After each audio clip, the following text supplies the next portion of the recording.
Nombre y apellido. Diego Fernández Slezak. Edad. 43. Lugar de residencia. Buenos Aires. Formación. Estudié licenciatura en Ciencias de la Computación. ¿Mate o café? No, mate. ¿Python o R? Python. ¿Investigar o enseñar? Investigar. ¿Chori o sushi? Chori.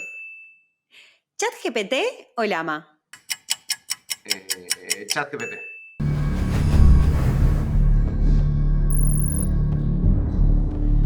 Buenas a todos, ¿cómo va? ¿Cómo están? Y bienvenidos nuevamente a El Otro Lado del Cerebro, el podcast de Neurotransmitiendo sobre neurociencias y comportamiento. La idea de este podcast, como ya saben, es que podamos explorar las profundidades de la mente humana, desde entender cómo se producen nuestras emociones, hasta cómo se produce nuestro comportamiento, nuestros recuerdos, y hoy vamos a charlar sobre inteligencia artificial. Yo soy Antonella Giordano Furchi y junto a mí tengo a Tommy D'Amelio. ¿Cómo va todo, Diego? ¿Cómo va? Gracias por la invitación, un placer estar acá. Bueno, como siempre, la idea de este tipo de episodios no es solamente contar sobre los temas de investigación de las personas que vienen como invitado, en este caso vos, Diego, sino también intentar conocer a la persona que está detrás del investigador o investigadora, entender cómo estas personas también están conectadas con problemas propios de la sociedad. Y en tu caso, que es inteligencia artificial, bueno, sí que ha sido un boom en el último tiempo y hay mucho como para poder hablar al respecto. Tal vez lo primero que tenemos para preguntar es, bueno, vos estando dirigiendo actualmente ya hace varios años el laboratorio de inteligencia artificial aplicada, preguntarte cómo te fuiste metiendo en estos temas de inteligencia artificial. Está buena la pregunta. Yo en general fui bastante errático y no es que cuando era chico dije quiero ser un investigador de inteligencia artificial, sino que siempre me gustó la computación, la tecnología, las ciencias exactas. Mis dos padres son investigadores, entonces sabía que ese era mi camino, pero yo nunca supe con tanta precisión en dónde me iba a meter. Y entonces lo que sí siempre fue una constante a lo largo de mi carrera es con quién trabajo. O sea, yo en general fui acompañando mi carrera con compañeros intelectuales de carrera donde me fui sintiendo cómodo. Entonces, muchas de las cosas que terminé investigando fue en función de a quién conocí en el camino. Entonces, yo estaba haciendo mi doctorado en temas de ciencia aplicada, computación aplicada a modelado de tumores, y en ese momento conocí a Mariano Sigman, que entiendo que lo han entrevistado, y Mariano me conquistó en el mundo de la neurociencia, ¿no? O sea, conversaciones con Mariano me di cuenta que, primero, que me gustaba mucho, él me gustó mucho cómo transmitía las cosas, y también que había una vacancia de relación entre las cosas que se hacen en computación y las cosas que se hacen en neurociencia, ¿no? Cómo podemos usar la computadora para entender el cerebro, cómo podemos usar el cerebro para hacer mejores las inteligencias artificiales. Así que, ¿cómo es que llego a inteligencia artificial? Es un poco una carrera errática en donde en algún momento conocí a tres personas, lo nombré recién a Mariano, pero también está Guillermo Secchi en IBM y Gustavo Stolovitsky, que fue mi codirector de doctorado. Esas son las tres personas que guiaron mi interés hacia esa disciplina, ¿no? Bien, y una de las preguntas que tengo es, ¿cómo se puede relacionar todo esto, lo que sería la inteligencia artificial, o sea, esta disciplina con lo que son las neurociencias y el comportamiento? Bueno, tenés diferentes enfoques, ¿no? Por un lado, el mundo del comportamiento tiene un montón de datos que pueden ser datos comportamentales, es decir, gente jugando jueguitos en un laboratorio o jugando jueguitos por internet o haciendo un experimento súper específico de memoria, lo que se te ocurra que puede hacer a cualquier cosa del mundo de la neurociencia o incluso una rata siguiendo un laberinto o buscando juguito de naranja, no sé, lo que se les ocurra que haga ciencias del comportamiento, eso genera un montón de datos. Entonces, ahí hay un montón de técnicas computacionales muy modernas y muy actuales de la inteligencia artificial para el análisis de esos datos. Esa es una primera instancia. Si uno baja un poquito el mundo de la neurociencia a métodos de señales, uno puede hablar de cómo uno recolecta los datos de esas actividades comportamentales. Electroencefalografía, electrocardiografía, resonancia magnética, todo ese tipo de técnicas produce una cantidad increíble de datos que para analizarlas muchas veces hace falta inteligencia artificial o técnicas de estadística bastante avanzadas que muchas veces se mezclan con inteligencia artificial, de vuelta, para procesar el mundo comportamental, todas las señales que se levantan. Ese es un camino. Otro camino es, estoy haciendo inteligencia artificial, ahora está de moda Deep Learning, que son las redes neuronales gigantescas para resolver todo tipo de tareas, no necesariamente comportamentales.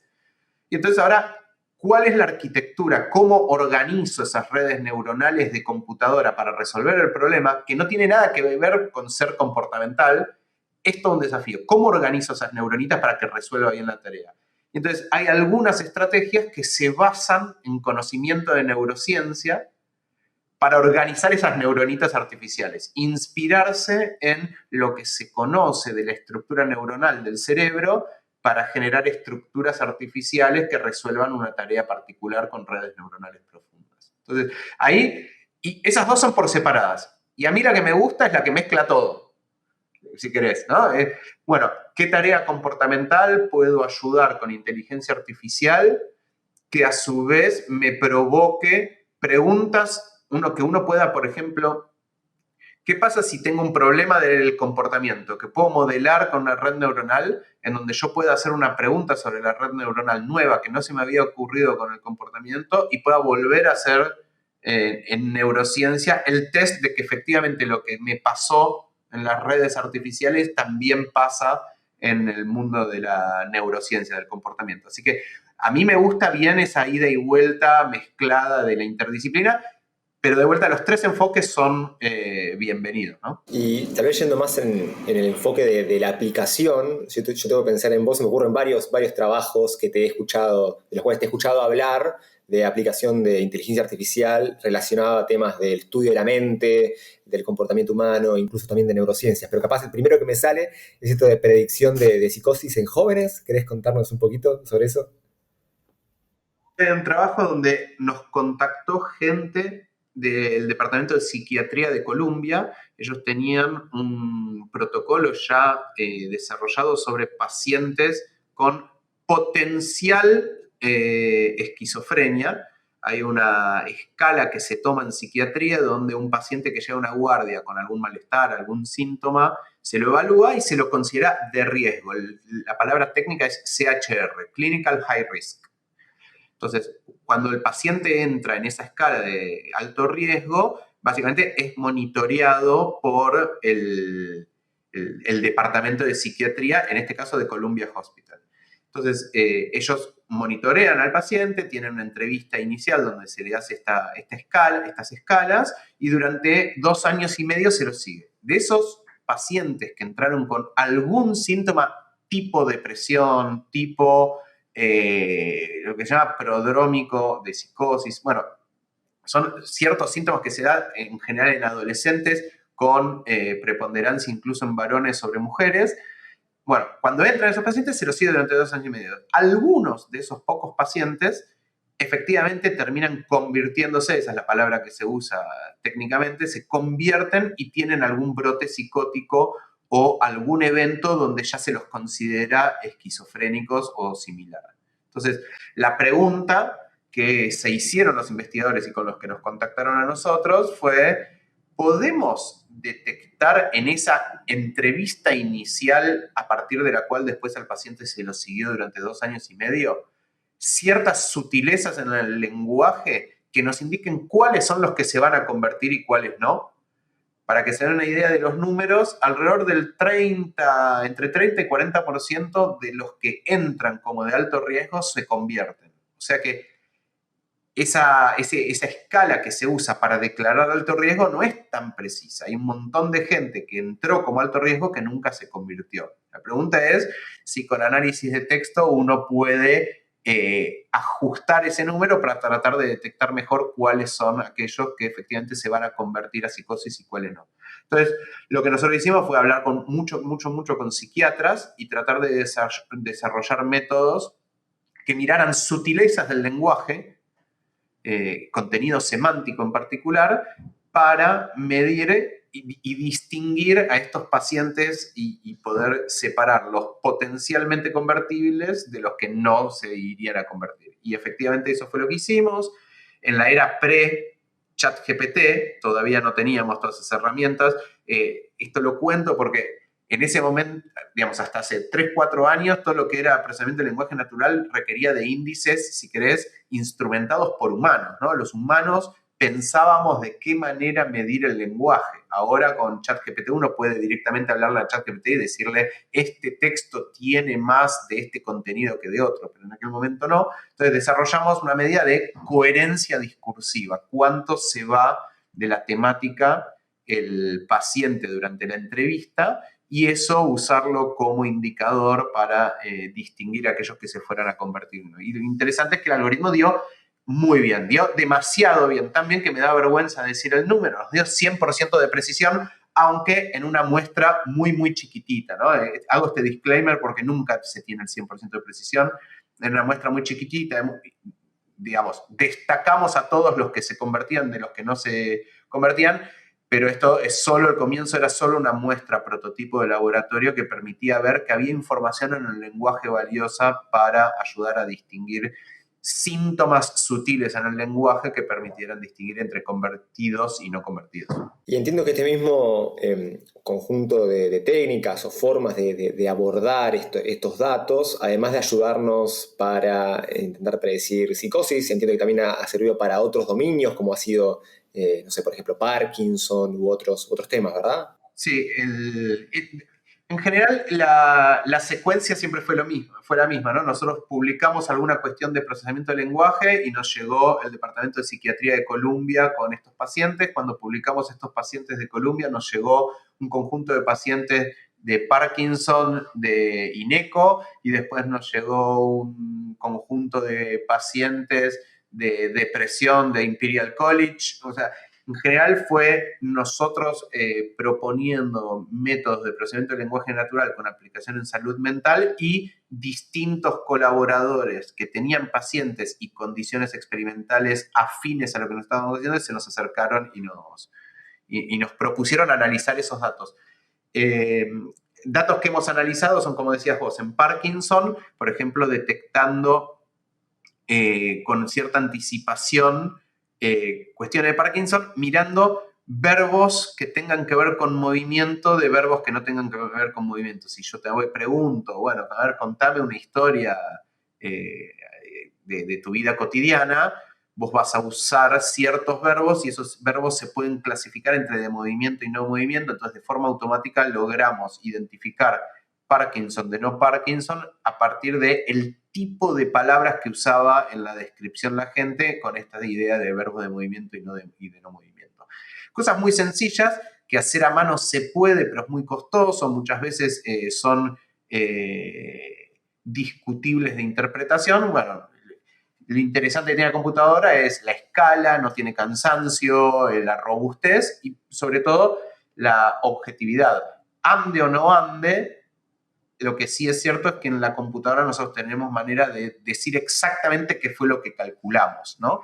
Que muchas veces en psiquiatría vos necesitas un psiquiatra experto para que te defina un paciente, pero es difícil transmitir qué fue lo que usó para que ese paciente fuera diagnosticado con esa patología en particular. Y lo mismo pasó en depresión. Teníamos pacientes de Imperial College con depresión que eran resistentes a todo tipo de tratamiento, y entonces se le hizo un tratamiento alternativo con psilocibina, la droga que viene de los hongos, si no me equivoco. Y entonces muchos pacientes respondieron bien, pero algunos no. Entonces la pregunta es, ¿podemos distinguir por qué algunos pacientes fueron refractarios a ese tratamiento y otros no?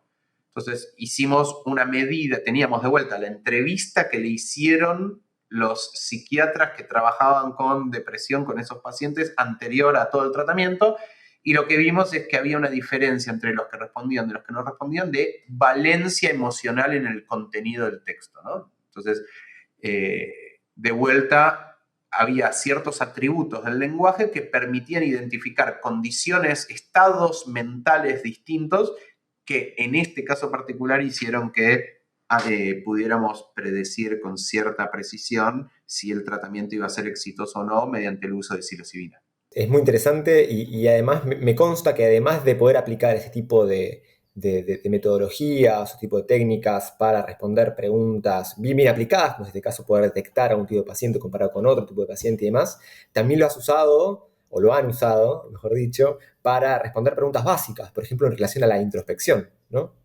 Sí, ese de hecho es el inicio de todo, ¿no? O sea, ese es el primero de los artículos científicos que publicamos en este tema. Yo estaba terminando mi doctorado en IBM en Estados Unidos con justamente Gustavo Stolovitzky, uno de los que nombré como inspiradores de mis líneas de investigación. Y el compañero de oficina de Gustavo Stolovitzky es un argentino que hace muchísimos años, más de 20 años, vive allá afuera y fue mi codirector de doctorado. El vecino de oficina era Guillermo Secchi, otro argentino que trabajaba en neurociencia y muy cercano a Mariano Sigman. Y entonces, en el final de mi doctorado, cuando yo estaba empezando a buscar hacia dónde dirigirme cuando terminara mis investigaciones, tuvimos varios encuentros, cafés, cervezas y en Nueva York, todo muy bucólico, romántico y si quieren, inspirador desde el punto de vista académico de qué podíamos hacer. Y en esas conversaciones surgieron estas ideas de mezclar lo que la computadora es capaz de hacer a partir del análisis de redes de conexión entre palabras y cosas por el estilo, con algunas teorías de la psiquiatría y de la teoría de la mente y cosas por el estilo, de la semántica que habían dando vuelta. Entonces, ese fue un lugar que a mí me estimuló mucho y yo fui la pata técnica de ese proyecto. De, bueno, tratemos de usar esto que está dando vuelta nuevo en computación de procesamiento de lenguaje natural con esto que estaba dando vuelta en el mundo de la neurociencia, de la ciencia cognitiva, de la psiquiatría. Y era justamente ver cómo uno podía ver variaciones en el campo semántico del pensamiento, ¿no? O sea, esto, cuando uno está conversando, uno va saltando de tema en tema y eso uno de a poquito empieza a poder medirlo, uno puede empezar a medir en qué tema estás hablando. Entonces, uno puede empezar a caracterizar el discurso individual durante, por ejemplo, este podcast y cómo yo voy saltando de tema en tema, o el discurso de a lo largo de mi carrera. Vos podés ir viendo todas las entrevistas o cosas que yo he escrito o dicho en la radio, lo que fuera, y podés ir midiendo el seguimiento. La pregunta es, bueno, ¿qué pasa si mido eso en la cultura? Ya no en una persona individual, en un discurso individual, sino en la producción humana por ciertos tiempos. Y hay un psicólogo estadounidense que hizo un estudio no sistemático con computadoras, sino más bien cualitativo, sobre la evolución del discurso como representación de la forma de pensar a lo largo de la historia. La hipótesis de Julian Jaynes, que es de quien estoy hablando, es que hubo un cambio tanto estructural como de forma estructural del cerebro físicamente, como de cultural, de cómo se pensaba en la edad axial, ¿no? Hace 3.000, 4.000 años en la historia, cuando recién arrancaba la escritura, en donde el proceso de escribir las cosas y replicarlo en libros o escrituras que se iban transmitiendo de generación en generación, empujó un proceso introspectivo en donde la cultura, las sociedades, los seres humanos, empezamos a ser capaces de pensar sobre nuestros propios pensamientos. No solamente en el discurso individual instantáneo, sino también a lo largo de la cultura. Si tenemos escrito en libros, no sé, las leyes que rigen nuestra sociedad, 100 años después, los que vengan en las futuras generaciones pueden leer lo que ya pensaban los antecesores, ¿no? Entonces, ese proceso introspectivo cambió la forma de pensar. Y esto se da hace 3.000, 4.000 años con el comienzo de la escritura. Después, por supuesto, tiene distintos hitos como la imprenta y poder copiar estas escrituras y todo. Entonces, Julian Jaynes hizo un análisis muy interesante acerca de cómo cambió la forma de escribir, cómo representación de la forma de pensar de los humanos a lo largo de la historia. Todo esto lo hizo y es un psicólogo muy reconocido y también muy controversial. Hay muchos que no les gustan las teorías de Julian James, pero hay otra gente que le gusta y la defiende, entre comillas.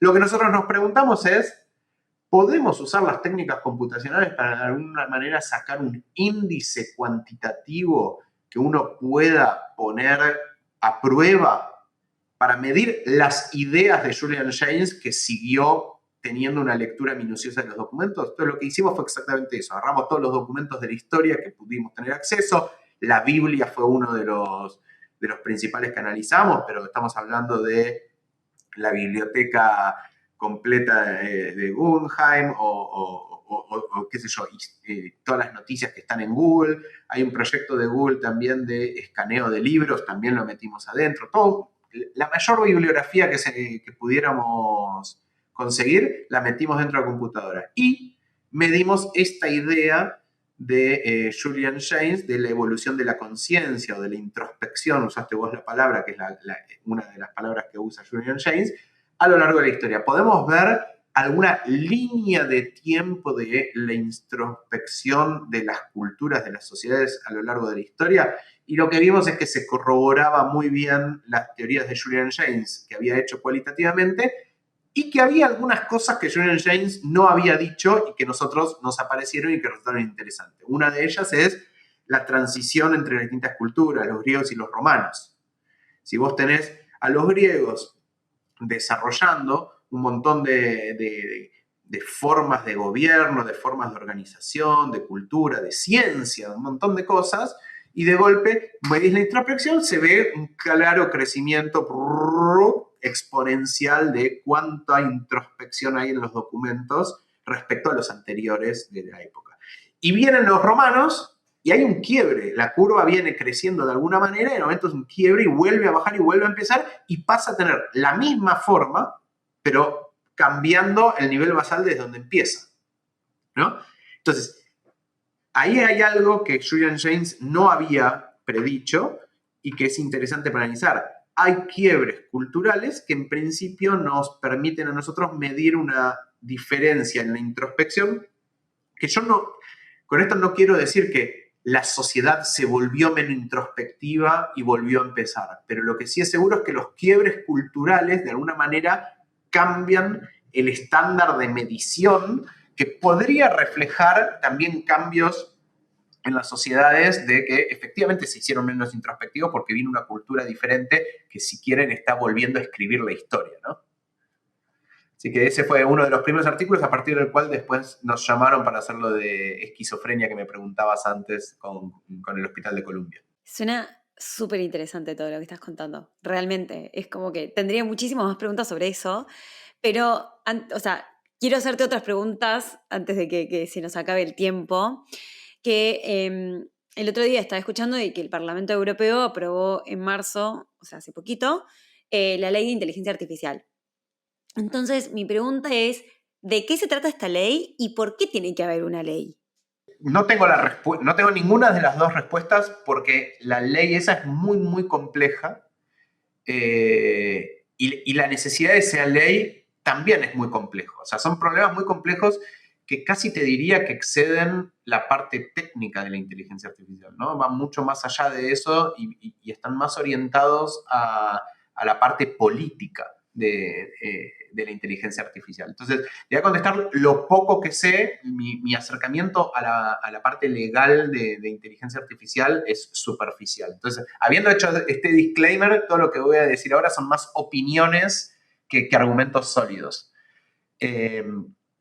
Respecto a la necesidad, yo creo que es claro y no hace falta ser ningún gurú de nada que la inteligencia artificial está transformándolo todo. Todas las profesiones, todas las actividades cotidianas, las relaciones entre nosotros, las relaciones de poder, el sistema financiero, el sistema económico, los puestos de trabajo. Donde mires la inteligencia artificial está transformando la forma en que opera cada uno de estos tópicos que acabo de nombrar y son solo una milésima de las cosas que está transformando. Entonces, de ahí suena obvio que algo tenemos que hacer para tratar de regular, para tratar de atajarnos a los posibles problemas que puedan surgir de estos. Y los posibles problemas que puedan surgir de estos, algunos son muy conocidos y son los que principalmente están siendo atacados, que es cómo regulamos el mercado del trabajo, ¿no? En toda revolución industrial, la tecnología que llega viene a proponer en algún sentido un boost de productividad en algún sentido, y eso transforma la forma en que nosotros estábamos acostumbrados a trabajar.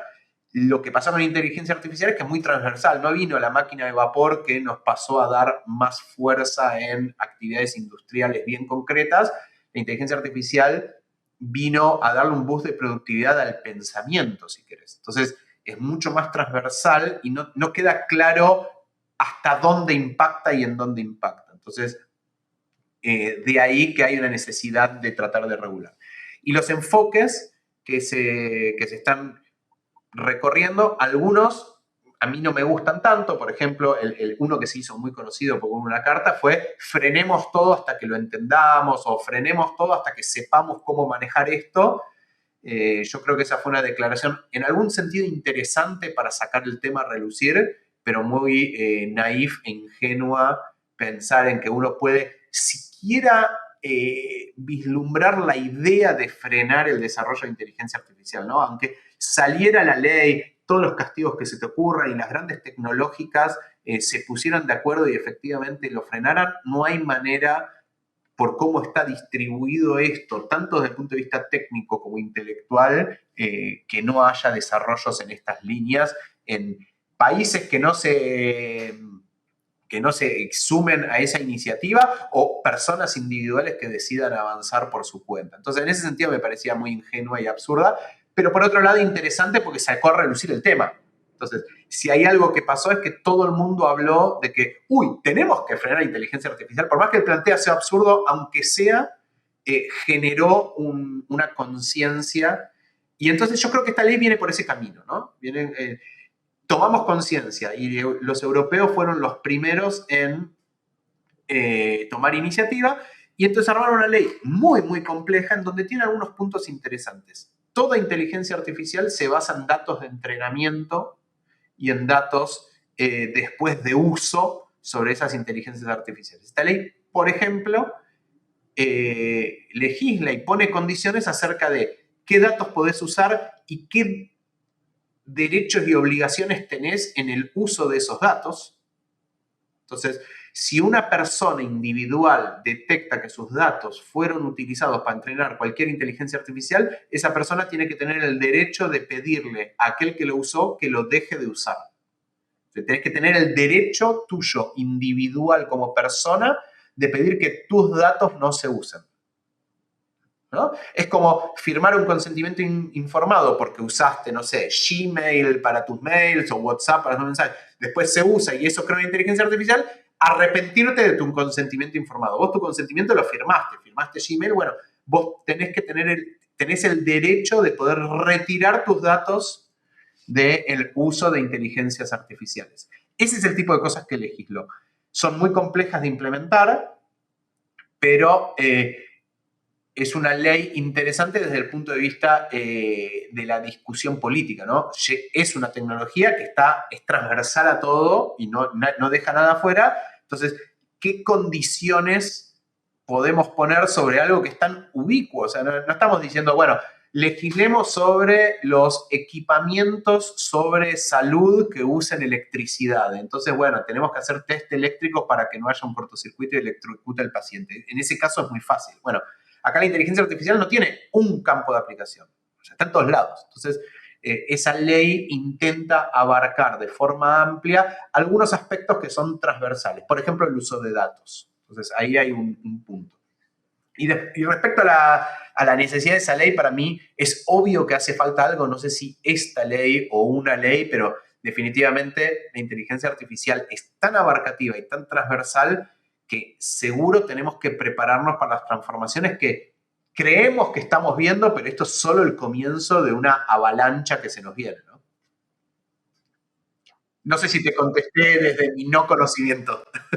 Me recontestaste, incluso cuando yo te estaba escuchando, esto es solamente un comentario, porque sé que hay más preguntas por delante, pero cuando estaba escuchando me hizo acordar el capítulo de Black Mirror de la chica que ve Netflix y solamente, ve Netflix y solamente por ver Netflix, como que toman su vida, ¿te la acordás de ese capítulo? Como que toman su vida y de repente empiezan a hacer todo y me acuerdo que cuando terminamos de ver ese capítulo con Tommy fue como ay, mira si nos pasa eso por ver Netflix.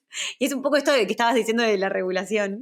Bueno, la regulación está en este momento yendo en ese camino, ¿no? O sea, que uno termine de alguna manera siendo dueño de nuestros datos y teniendo la posibilidad de dar marcha atrás en caso de que uno no esté de acuerdo con cómo se están usando. De vuelta, es utópico, ¿no? No creo que se vaya a implementar realmente, pero ya que se esté planteando es un camino en donde en una de esas, en casos aislados muy preponderantes, pueda llegar a hacerse algo. Y hasta acá hablamos de un poco de inteligencia artificial, pero más mirando hacia el pasado, con estas técnicas primeras que fueron surgiendo pre-deep learning. Hablamos un poquito de lo de ahora, ¿no? Por ejemplo, en relación al AI Act, que es algo que está pasando ahora. Te quería preguntar, Diego, ¿qué crees que se viene? ¿Cuáles son las tendencias que se vienen en inteligencia artificial? Y sobre todo, ¿qué se viene en esta relación del estudio de la mente humana?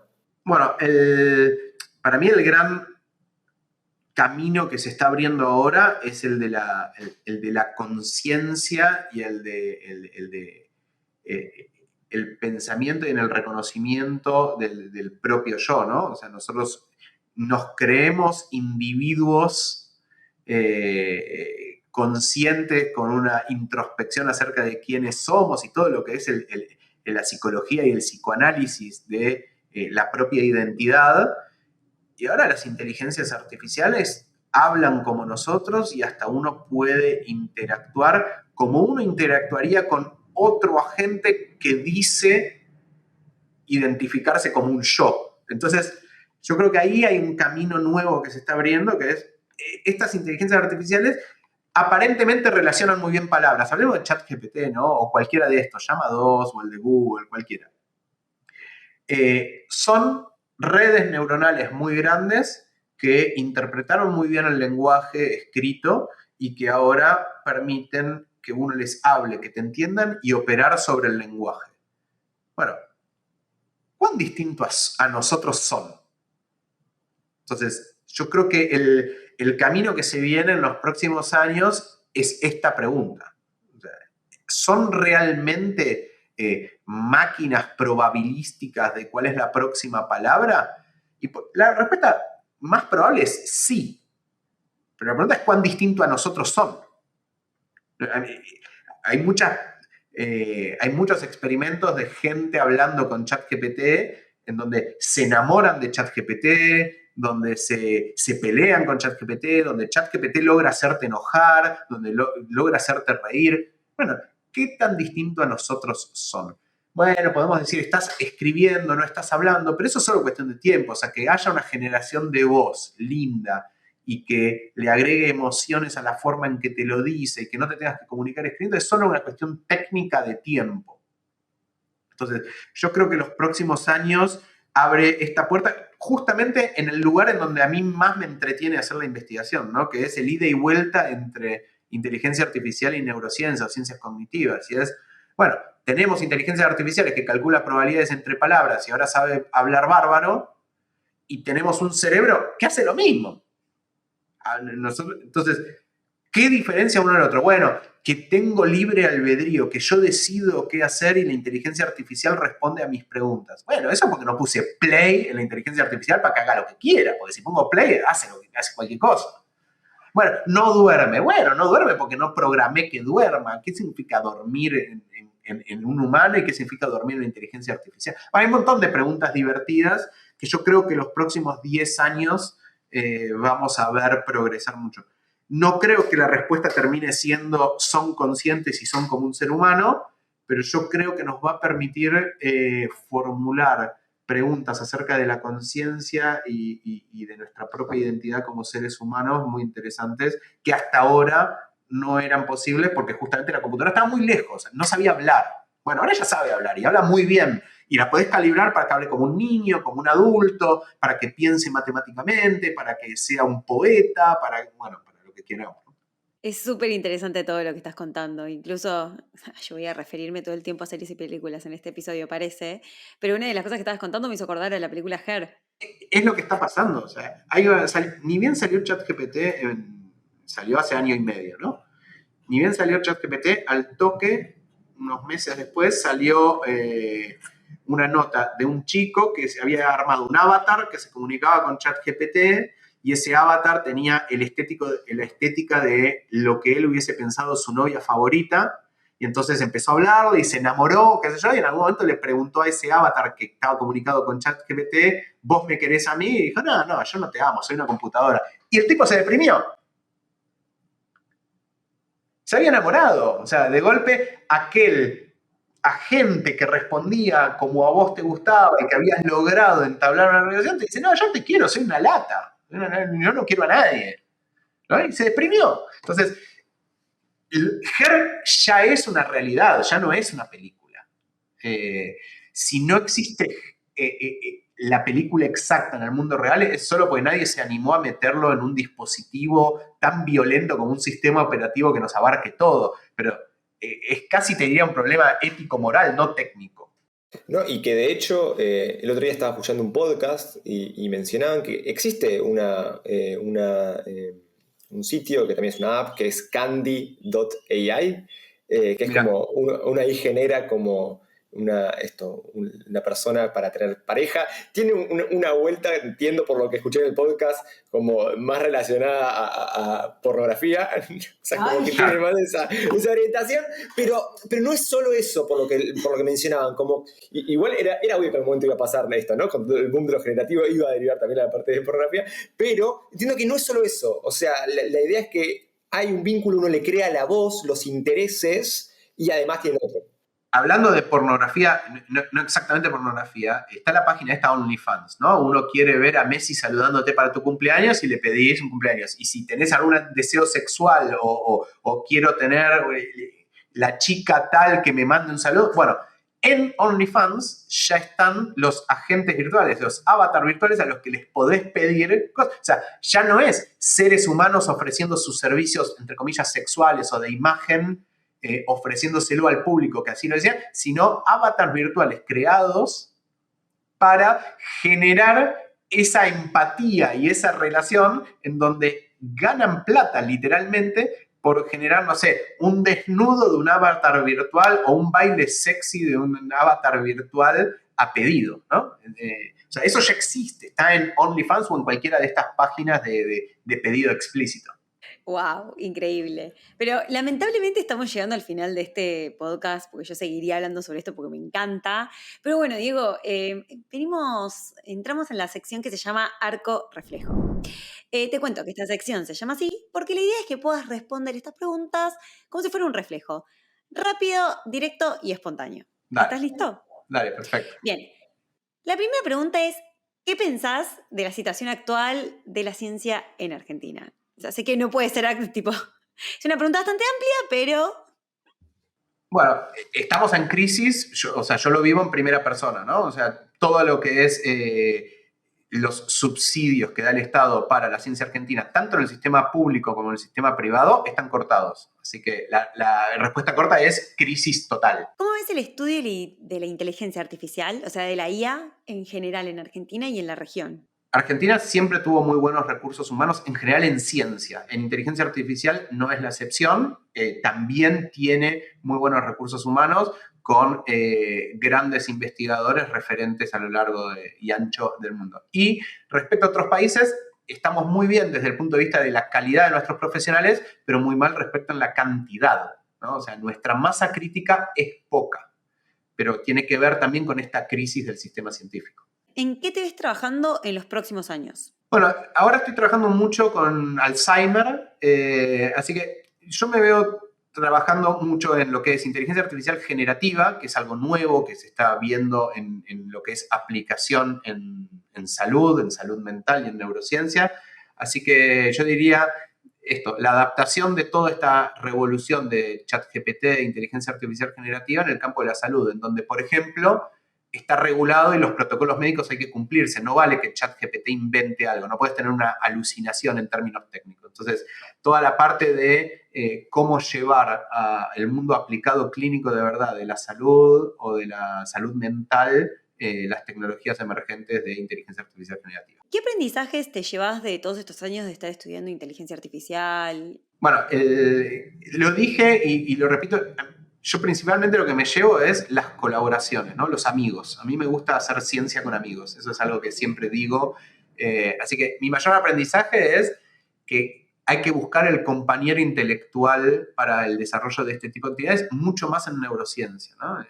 Y en neurociencia y en interdisciplina. Si uno quiere trabajar en inteligencia artificial y aplicarlo, hay que hablar con médicos, psicólogos, neurocientistas, etc. Entonces, si hay algo que me llevo a lo largo de mi carrera como científico es el poder que tiene en el desarrollo colectivo de la ciencia con la interdisciplina, en donde uno tiene que ceder cierto tecnicismo por un lenguaje más afín al otro, ¿no? O sea, toda la parte de la conversación, y yo creo que es un gran valor agregado hacer ciencia que implique ese esfuerzo adicional, tanto desde el punto de vista técnico, teniendo que hablar con médicos o psicólogos, como desde el punto de vista de un médico o un psicólogo tratando de entender algo de las técnicas de la matemática o de la computación que hay detrás de lo que hago yo. Bien, y la última pregunta, ¿qué le recomendarías a alguien que quiere iniciar este camino? Bueno,